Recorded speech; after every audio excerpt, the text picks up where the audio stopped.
ഇത് ശരിക്കും പറഞ്ഞാൽ ഒരു മധുരൈ രാമേശ്വരം വ്ളോഗ് ആവേണ്ടതായിരുന്നു. പക്ഷേ സാഹചര്യങ്ങൾ കാരണം നമുക്ക് രാമേശ്വരം മാത്രമേ പോകാൻ പറ്റുള്ളൂ. അതുകൊണ്ട് അവിടെ ഉണ്ടായ കാര്യങ്ങളൊക്കെ എന്താണെന്നുള്ളതാണ് ഞാൻ ഈ വ്ളോഗിൽ പറയുന്നത്. ഞങ്ങൾ ബാംഗ്ലൂർ ആയതുകൊണ്ട് തന്നെ ബാംഗ്ലൂർ ടു മധുരയാണ് നമുക്ക് ബസ് ബുക്ക് ചെയ്തിരുന്നത്. രാത്രി 9 മണിക്കൊക്കെ ആയിരുന്നു ബസ്. നമ്മളവിടെ രാവിലെ 6 മണിയൊക്കെ ആകുമ്പോൾ റീച്ചായി. മധുരയിൽ നിന്ന് നല്ലൊരു ബ്രേക്ക്ഫാസ്റ്റ് കഴിഞ്ഞിട്ട് നമ്മൾ ഡയറക്റ്റായിട്ട് രാമേശ്വരത്തേക്കാണ് പോയത്. Madurai to Rameswaram almost 3 to 4 hours of travel. പോകുന്ന വഴിക്ക് തന്നെ ഡോക്ടർ അബ്ദുൽ കലാം സാറിൻ്റെ മെമ്മോറിയൽ ഉണ്ടായിരുന്നു. അപ്പോൾ അവിടേക്കൊന്ന് കയറി അതൊക്കെ കണ്ടിരുന്നു. അവിടെ ഫോൺ അലൗഡ് അല്ല, അതുകൊണ്ട് വീഡിയോസ് ഒന്നും നമുക്ക് എടുക്കാൻ പറ്റുന്നില്ല.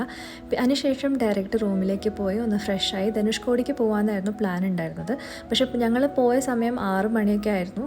അപ്പോഴാണ് അറിഞ്ഞത് ധനുഷ്കോടി 6 മണിക്ക് ശേഷം അവിടെ അലൗഡ് അല്ല എന്നുള്ളത്. അപ്പം നിങ്ങൾ ആരെങ്കിലും രാമേശ്വരം പോകാൻ പ്ലാൻ ചെയ്യുന്നുണ്ടെങ്കിൽ അത് അനുസരിച്ച് പ്ലാൻ ചെയ്ത് പോവാം. അതിനുശേഷം ഞങ്ങൾ പോയത് രാമേശ്വരം ടെമ്പിളിലേക്കാണ്. വൈകുന്നേരം പോയതുകൊണ്ട് തന്നെ അധികം തിരക്കൊന്നും ഉണ്ടായിരുന്നില്ല.